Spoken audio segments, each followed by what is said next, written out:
यहाँ कुछ लोग हैं जो 85 के भी असेंबली के हैं, कुछ उसके बाद आए हैं, और मुझे बड़े अफसोस से कहना पड़ता है कि जो पिछले 5 साल में असेंबली में हुआ वो सबके लिए बड़ी शर्मिंदगी का बायस है। गुजारिश ये कर रहा था कि अगर इस ऐवान के मेंबरान टैक्स अदा नहीं करेंगे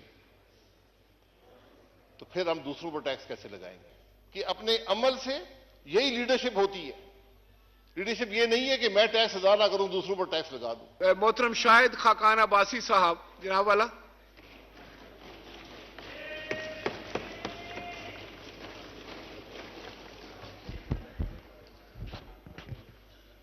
बिस्मिल्लाहिर्रहमानिर्रहीम। स्पीकर साहब बहुत शुक्रिया, मैं आपको ज्यादा वक्त नहीं लूंगा। साहब गुजारिश ये है, यहाँ कुछ लोग हैं जो 85 के भी असेंबली के हैं, कुछ उसके बाद आए हैं, और मुझे बड़े अफसोस से कहना पड़ता है कि जो पिछले 5 साल में असेंबली में हुआ वो सबके लिए बड़ी शर्मिंदगी का बायस है और हमें उससे सबक लेना चाहिए। आपके सामने यहां पर इस असेंबली के स्टाफ के हिसार में लीडर्स ऑपोजिशन ने तकरीर की, आप यहां मौजूद थे। यहां जुबान बंदी थी। मैं 5 साल में सिर्फ एक दफा 10 मिनट के लिए तकरीर कर सका। यहां पर इस तरफ बैठे हुए फ्रंट बेंच का हर आदमी जेल गया, लेकिन स्पीकर साहब को यह तौफीक नहीं हुई कि उसके प्रोडक्शन ऑर्डर जारी कर सके। यह बुनियादी हक होता है असेंबली के मेंबर का कि अपने इलाके की नुमाइंदगी कर सके। इन सब बातों में सबक है। आपका स्टाफ भी यहां बैठा रहा। यहां कौन सी बदतमीजी है जो यहां पर नहीं हुई? हमने भी की, इसमें कोई शुबा नहीं है। कौन सी गाली है जो यहां पर नहीं दी गई? आज ना अपोजिशन है, अपोजिशन के बगैर असेंबली नामुकम्मल होती है। इन सब बातों से हमने सबक हासिल करना है। मुल्क के अवाम देखते हैं, हमसे तवक्को रखते हैं। तो मैं ये असेंबली, मैं बार भी टीवी के लोगों ने पूछा, मैं कि मेरे लिए बड़ी शर्मिंदगी का बायस रही है। 85 से हम देख रहे हैं हर असेंबली में अखलाकी कदरें, जमहूरी कदरें, पार्लिमानी रवायात जवाल पजीर हैं, लेकिन 18 से 23 तक ये जवाल इस तरह गया। ये अब हम सब की जिम्मेदारी है जो अगली दफा आएंगे कि इस असेंबली की तौकीर को बहाल करें, इसकी साख को बहाल करें, और वो हमारे अमल से होगा, बातों से नहीं होगा। असेंबली की छत पर बड़े झंडे लहराने से नहीं होगा। ये हमारी अवलीन जिम्मेदारी है। आप ये देख लें कि हमने कुछ सीखा या नहीं सीखा। इस असेंबली के आखिरी हफ्ते में मुझे नहीं पता 40 यूनिवर्सिटियों के बिल, या कोई 53 कहते हैं, कोई 40 कहते हैं, बिल यहां पर पास हुए। ये शर्मिंदगी का बायस है।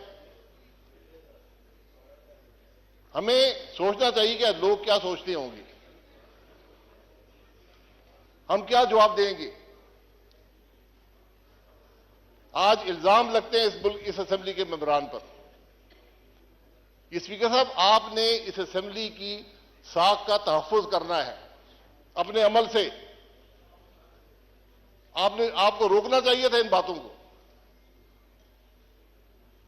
ये वो चीजें हैं जिससे पाकिस्तान के अवाम हमें तोलते हैं, हमें नापते हैं कि किस किस्म के लोग हैं। यहां आम तासुर ये है कि असेंबली के मेंबरान सारे करप्ट हैं।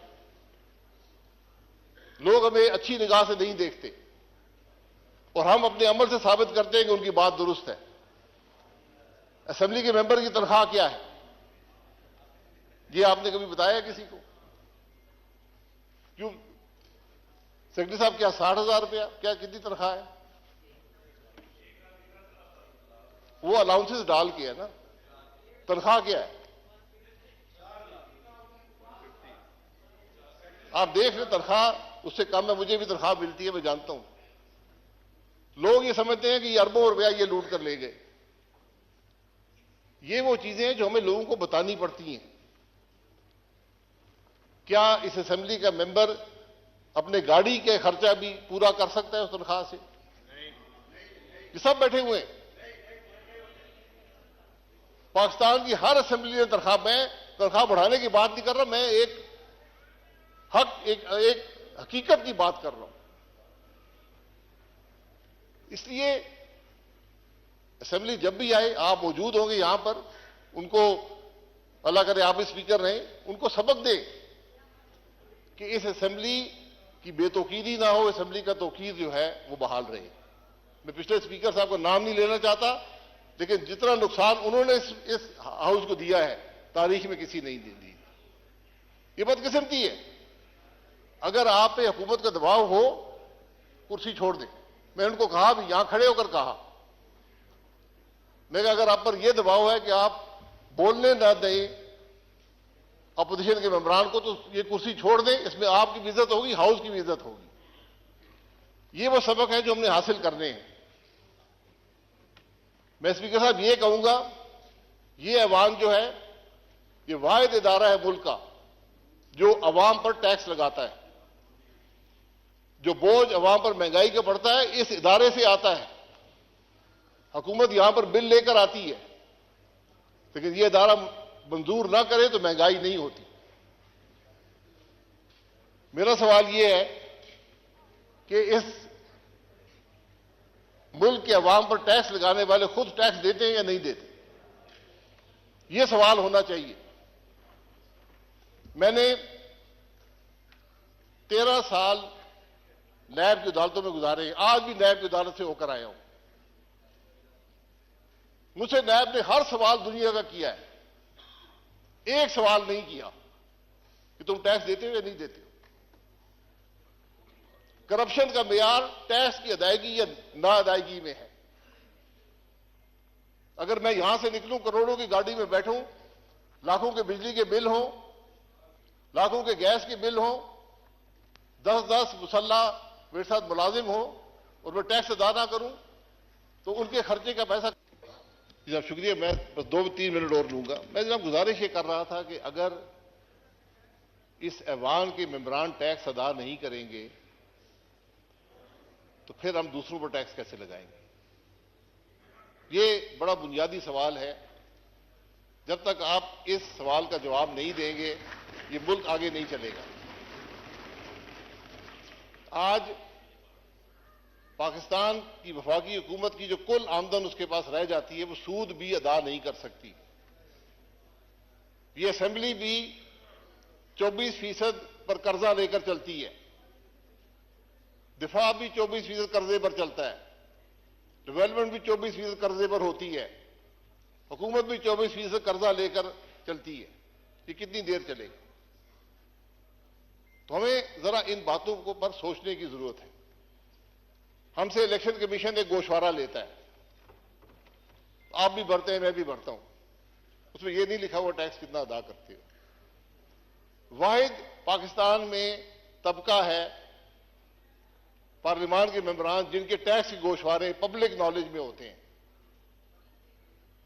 वो रिकॉर्ड शाया होते हैं, नोटिफिकेशन गैजेट में शाया होते हैं। हर आदमी पढ़ सकता है ये आदमी कितना टैक्स देता है। तो कोई बात ढकी छुपी नहीं है। इसलिए हम सब की जिम्मेदारी है कि अपने अमल से, यही लीडरशिप होती है। लीडरशिप ये नहीं है कि मैं टैक्स अदा ना करूं, दूसरों पर टैक्स लगा दूं। ये बातें, मैं स्पीकर साहब, बातें बड़ी लंबी हो सकती हैं। मैं आपसे गुजारिश करूंगा, इस पिछले 5 साल में जो लेजिस्लेशन हुई है इस ऐवान ने की है, उसका रिकॉर्ड मंगा लें। मैं आपको दावे से कहता हूं, एक कानून भी अवाम की सहूलत के लिए नहीं है, सब हुकूमत की सहूलत के लिए है। ये शर्मिंदगी की बात है। आज आप देख लें, यहां इंटीरियर मिनिस्टर, लाइनें लगी हुई हैं असले की परमिट लेने के लिए। क्या कोई निजाम नहीं बन सकता? एक निजाम बना दे, हर पाकिस्तानी शहरी को असला रखने की इजाजत है। नादरा का कानून आपके पास है, नादरा के कार्ड में डालें, जो मर्जी असला रखे। मैं 10 क्लैशिकों में रखना चाहता हूं, मेरी मर्जी है। ये कौन सा निजाम है कि मिनिस्टर साइन करेगा, सेक्रेटरी साइन करेंगे, एमएनए यहां लोगों के सामने धक्के खा रहे, बदनाम हो रही, ये कौन सा निजाम है? इसी की सहूलत कर दें। मैं एक मिसाल देता हूं, मैं किसी पर तनकीद नहीं करना चाहता। हमें इन बातों का एहसास होना चाहिए कि अवाम को कैसे सहूलत दें। यहां रिलीफ मैंने बताया, आप अवाम को जितनी रिलीफ देना चाहें दे सकते हैं। 24% सूद पर आज हमारे मुल्क की यह कैफियत है। क्या हमें इन मामलों की परवाह है? मेरा सिर्फ एक शिकवा इस ऐवान से, हुकूमत से यह रहा है कि मुझे कोई फिक्र नजर नहीं आती, मुझे कोई उजलत नजर नहीं आती, मुझे कोई तकलीफ नजर नहीं आती कि आज मुल्क के इन हालात में है। ये बिजनेस एज यूजुअल नहीं चलेगा, नहीं चल सकता। आपको बुनियादी रिफॉर्म करने पड़ेंगे, बुनियादी तब्दीलियां करनी पड़ेंगी, हुकूमत के निजाम को बदलना पड़ेगा, सबको बैठकर मईशत के अगला रास्ता तय करना पड़ेगा। बहुत मुश्किल साल है पाकिस्तान के लिए। मेरा अंदाजा यह कम से कम 10 साल लगेंगे आपको हालात दुरुस्त करने में, उनकी सिमत दुरुस्त करने में। लोग 20 साल की बात करते हैं, हमने इस नहज पे पहुंचा दिया इस मामले को, और हम सब जिम्मेदार हैं कि जब हम बिल के लिए आए करते हैं तो हम उस बिल के जिम्मेदार होते हैं, उसके जो असरात हैं उसके हम जिम्मेदार होते हैं। इसलिए स्पीकर साहब, हमें इन बातों का एहसास होना चाहिए। हम सिर्फ हल्के तक महदूद नहीं हो सकते। हुकूमत अवाम के मामलात से अलहदगी इख्तियार नहीं कर सकती। जो कुछ माजी में हुआ वो सब, मैं हमेशा कहता हूं ट्रुथ कमीशन बना दें, मुल्क के अवाम को हकायक का पता चले कि इस मुल्क के हालात हैं क्या और क्यों हुए हैं। मैं बड़ी बड़ी तल्ख हकायक है इस मुल्क के, लेकिन हमने अपनी तारीख को भी मसख कर दिया। हमें हकीकत का इल्म नहीं है कि मुल्क के अंदर हुआ क्या है, किसने क्या किया। सजाओं को छोड़े, सजा जजा अल्लाह ताला पे छोड़ दें, तो कम से कम हकायक तो अवाम के सामने रखें। ये आपका बहुत मशकूर हूं, ये चंद बातें रखनी थी, लेकिन जिम्मेदारी हम सबकी है। अगर हम कोई गलत काम करेंगे, गलत भर्ती करेंगे, इस अवाम के मेंबर होकर, वजीर होकर हमने निजाम को तबाह कर दिया। लोगों का एतमाद उठ जाता है। आज अवाम का एतमाद हुकूमत के निजाम पर उठ गया है। आपको उसको दुरुस्त करना है, लेकिन दुरुस्त बातों से नहीं होगा, उल्टे सीधे कानून बनाने से नहीं होगा, अमल से होगा। ये बात जो भी कल ऐवान में आए उनको आप जरूर हमारी तरफ से पैगाम दें कि जनाब ये बातें हैं, आप सिमत दुरुस्त करें, मामले को आगे चलाएं, फिर मुल्क की दुरुस्ती होगी। बहुत शुक्रिया। Thank you farmer prime minister Shahid Khaqan साहब।